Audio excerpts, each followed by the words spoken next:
أعوذ بالله من الشيطان الرجيم. بسم الله الرحمن الرحيم. Chers frères, chères sœurs, chers amis, Assalamu alaikum wa rahmatullahi wa barakatuh. Aujourd'hui, je voudrais vous parler du mérite et de ce qui est recommandable pour être un bon pratiquant, pour être un bon multazim. Quelqu'un qui veut avoir un caractère et un comportement qui est un comportement par excellence chiite, il devrait avoir un comportement qu'on appelle ça méritable. Un comportement qui va lui permettre non seulement d'affiner encore mieux son caractère et sa personnalité intérieure, mais va également l'aider à avoir une relation avec son Créateur encore plus rapprochée. Alors, l'imam Ali alayhi salam a dit que le fadila, ce qui est de méritable et le mérite, vient avec la bonne perfection du caractère. Et il vient également avec les nobles actions. Et il ajoute que celui qui acquiert le statut de quelque chose de méritable, de quelqu'un de méritable, il ne va pas dépenser son argent dans l'excès et il fait très attention à ne pas avoir un comportement qui est un comportement qui opprime autrui, ce qui malheureusement est comme une goutte de vinaigre dans un jus de fruits, qui gâche pratiquement toutes les bonnes actions et tous nos actes d'adoration que nous avons envers notre Créateur. Alors, comment et quelle est cette importance et comment peut-on avoir un comportement qui est méritable?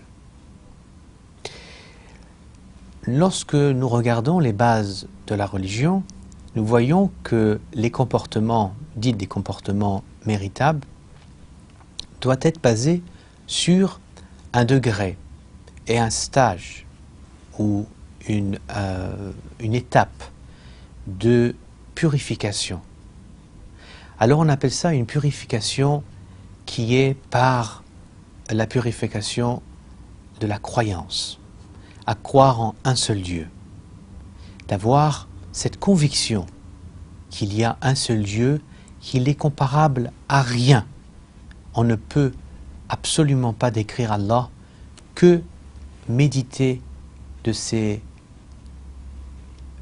attributs qui ne nous permet même pas d'imaginer comme Allah est. Ensuite, de comprendre sur la croyance de notre usul ad-din et des furu ad-din. Et c'est grâce à cette croyance et cette conviction que nous avons que nous allons développer effectivement une façon de vivre par une façon des choses que nous voyons et une vision que nous voyons de la vie différente à ce que nous avons eu avant. Et de là, nous parlons d'une purification de l'âme ou la purification du corps et du cœur par la croyance. Ensuite, nous avons, une fois que la croyance est corrigée et réformée, nous avons une réforme qui devient une réforme émotionnelle. On ne s'attache plus à tout ce qui est de ce bas monde. On ne s'attache plus à quelque chose qui devient inutile et banal et temporaire. Le danger, surtout, c'est que nous, en tant qu'êtres humains, nous sommes des êtres très émotionnels. L'expression des émotions diffère évidemment avec la jante féminine et la jante masculine. Mais l'émotion est là pour tout le monde. Et lorsque l'émotion n'est pas contrôlée, n'est pas maîtrisée par la conscience, par la raison et la logique et la science, et surtout, avant toute chose, par la foi, on risque de tomber en perdition d'une manière catastrophique, très grave, car nous ne verrons aucune issue de sortie lorsque ces émotions sont pour quelque chose que nous créons artificiellement, tel que, par exemple, développer un sentiment d'amour envers une personne après un seul regard, ou une seule parole, ou un son de musique qui va encourager à avoir ce genre d'émotions artificielles. Ou développer des émotions d'amour et de plaisir dans le matériel, tels que les voitures, les vêtements, les maisons, tout ce qui est matériel, tout ce qui est... Et ça devient, on ne devient jamais satisfait de ceci. C'est comme une soif qui est constante. On boit et on a encore soif, et on boit et on a encore soif. Et c'est une chose qui continue perpétuellement, car ce n'est pas quelque chose qui va nous permettre à comprendre le but de la vie. Donc, avoir le mérite et avoir une position de mérite en islam, il faut avoir un corps, un cœur, une âme, un esprit purifié. Donc, comme j'ai dit tantôt, de 1, par la purification de la croyance. De 2, la purification par la maîtrise des émotions et de canaliser ces émotions avec des choses qui sont dans la raison. D'ailleurs, lorsque nous rappelons à chaque fois les tragédies de nos saints imams, les tragédies de notre noble prophète, nous voyons très bien que lorsque nous maîtrisons ces émotions pour des causes justes, des causes avec des messages et avec des valeurs excellentes et des exemples qui sont des exemples moraux qui n'ont aucun défaut, notre vie nous-mêmes va prendre et va calquer sur ces personnalités. Et c'est grâce à ceci que notre vie va être complètement changée. Ensuite, la troisième purification, je dirais que c'est la purification du corps. Donc, ça va toucher avec l'aliment et avec la tenue vestimentaire.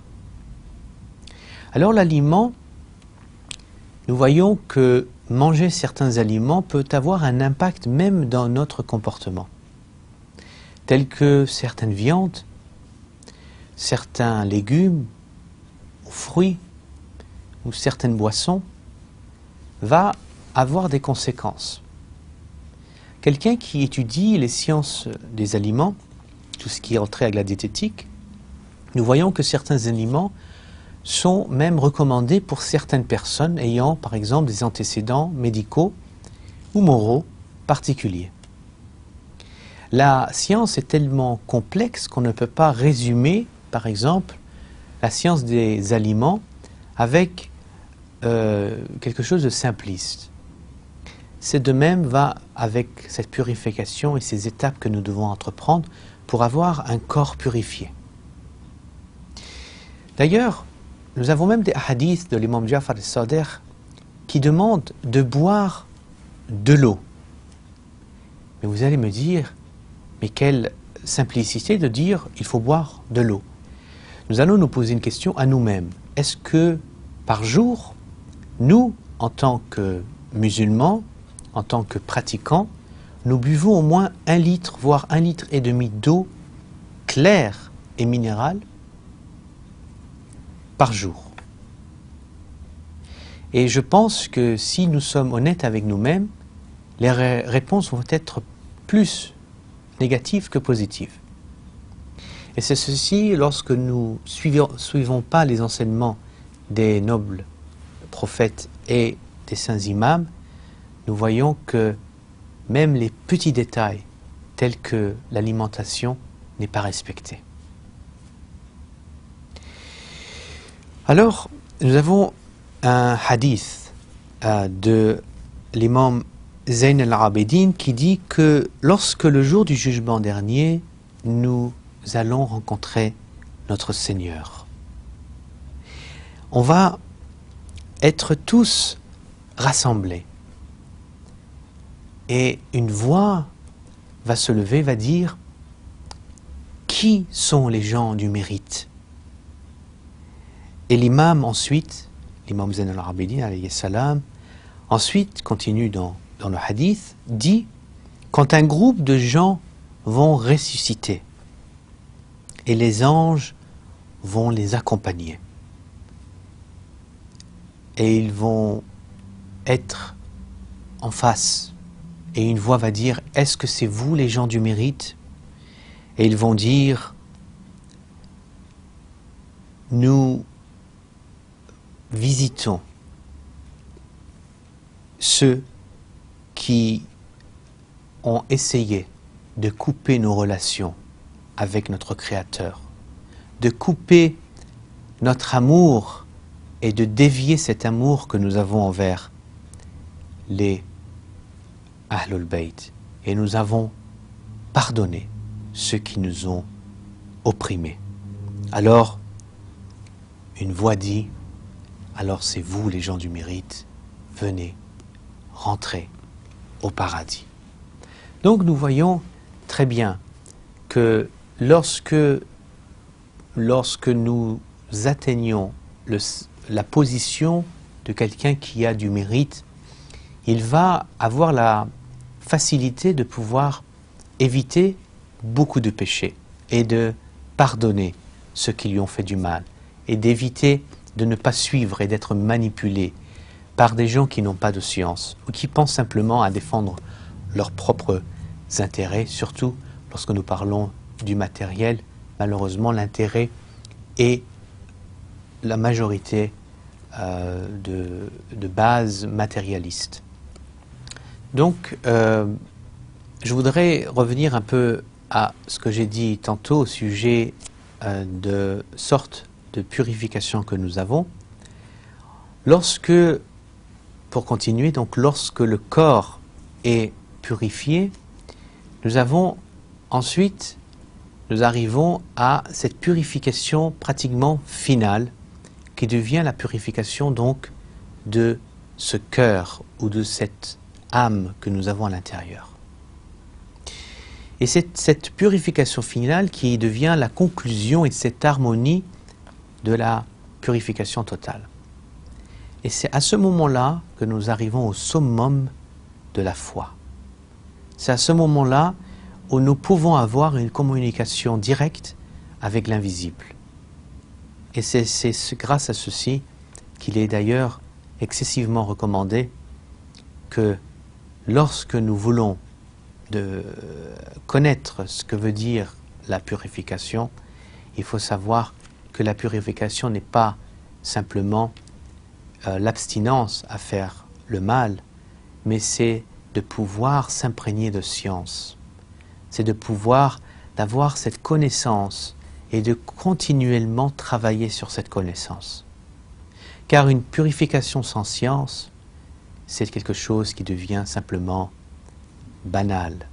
Ça devient quelque chose qui devient artificiel et une façade à la vraie purification. Parce que lorsque vous voulez vider votre cœur des souillures et des péchés que vous avez, il faut le remplir non seulement avec des émotions et ce désir d'avoir un amour plus puissant envers votre Créateur, mais il faut surtout le remplir de la science de notre Créateur, du Coran, des paroles du noble prophète et des saints imams, que la paix soit sur eux, de connaître les sciences de tout ce qui est entré avec notre existence. Sans ceci, cette purification va être temporaire et va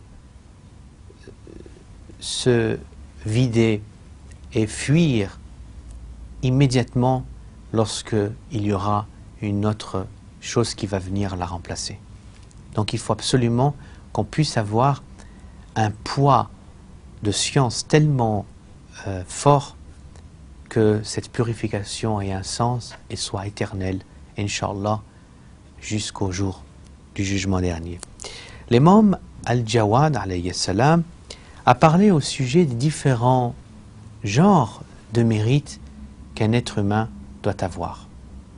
Donc, il dit Al-Fadha'ilu arba'a ajnas ahaduha. Alors, le premier, c'est hikma wa qawamuha fi fikra. C'est d'avoir cette sagesse et cette puissance que nous avons dans l'esprit. Comme en fait, c'est une conclusion, comme j'ai dit, sur ces étapes de purification que nous devons avoir. Ceci va résulter en fait une force dans la pensée et dans la sagesse. Également, nous avons également en deuxième, al-thani, al-iffa wa qiwamuha fi shahwa. C'est en fait la chasteté et cette pudeur qui va nous protéger des désirs de shahwa, des désirs charnels et de ce que nous avons comme désir intérieur, que ce soit matériel ou charnel. Wa thalitha. Donc en troisième, c'est al-quwwa wa qiwamuha al-ghazab. Le pouvoir et cette maîtrise de pouvoir contrôler la colère. Car l'un des problèmes que nous pouvons également avoir, c'est que la colère peut faire partir et trembler cette foi en quelques minutes.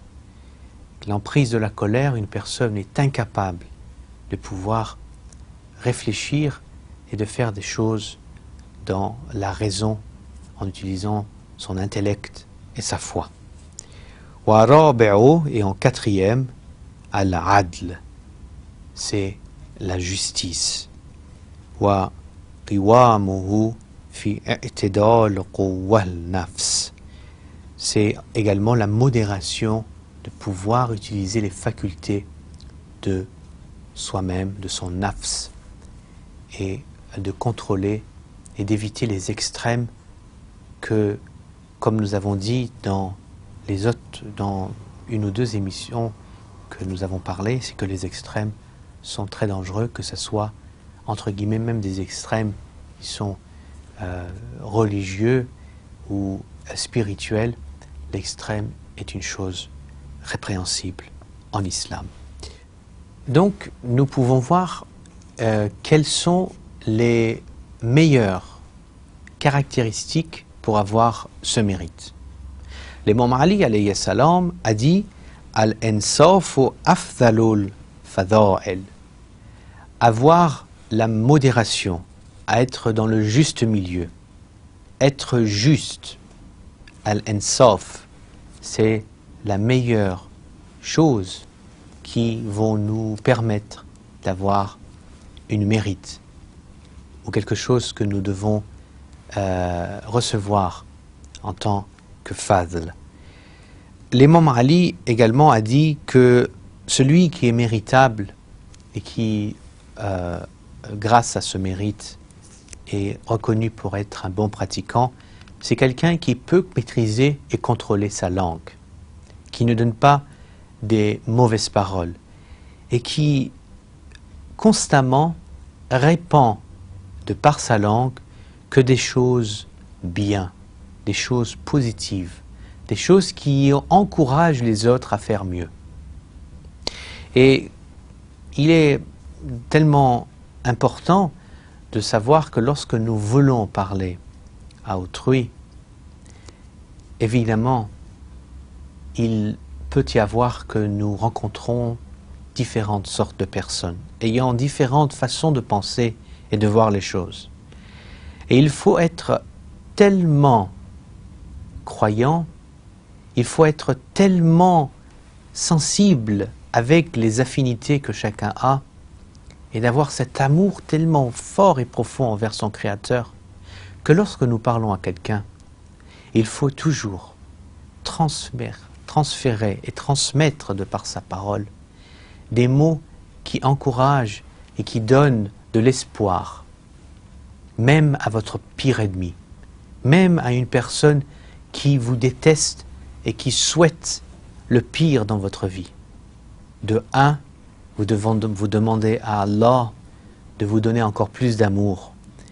De deux, vous demandez à Allah de le pardonner et de lui donner encore plus d'amour à lui. Et de trois, vous n'ayez aucune emprise de haine ou de violence envers une personne, étant donné qu'Allah, il sait ce qui est dans les cœurs de chacun et il punit qui il veut. Et il punit d'une manière tellement grande que s'il voulait, il peut conclure la vie sur terre en même pas en une seconde. Donc il n'y a pas de besoin de s'inquiéter. On n'a pas besoin d'être dans l'emprise de la colère pour répondre à une personne qui vous fait du mal. Il faut pouvoir répondre avec de l'amour, de la science et de la fermeté en même temps, et de montrer qu'un croyant est une personne qui a une tolérance par excellence. Et pour conclure la meilleure des mérites, l'imam Ali alayhi salam a dit: le summum du mérite est le ilm, et la connaissance.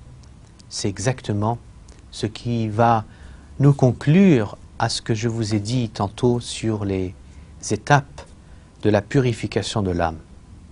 Que l'âme devient purifiée seulement d'une manière forte, permanente et ferme lorsque vous remplissez votre âme avec de la science. Et la science des Ahlul Bayt, que la paix soit sur eux, c'est la science la plus pure, sans aucun défaut, qui va vous aider à pouvoir acquérir quelques gouttes de cet océan de science et de pouvoir être un être humain digne de nom, Inch'Allah, qui va guider soit lui-même, sa famille et l'humanité dans les bonnes actions et dans la paix globale, Inch'Allah. Sur ce, j'espère que cette émission vous a été bénéfique. Vous avez pu tirer de bonnes conclusions. Nous arrivons bientôt à la fin de nos épisodes et j'espère que si il y a des commentaires, que ce soit des critiques, que ce soit des questions, de contacter sur la chaîne Fadak et nous essaierons de vous répondre plus vite. À très bientôt. Assalamu alaikum wa rahmatullahi wa barakatuh.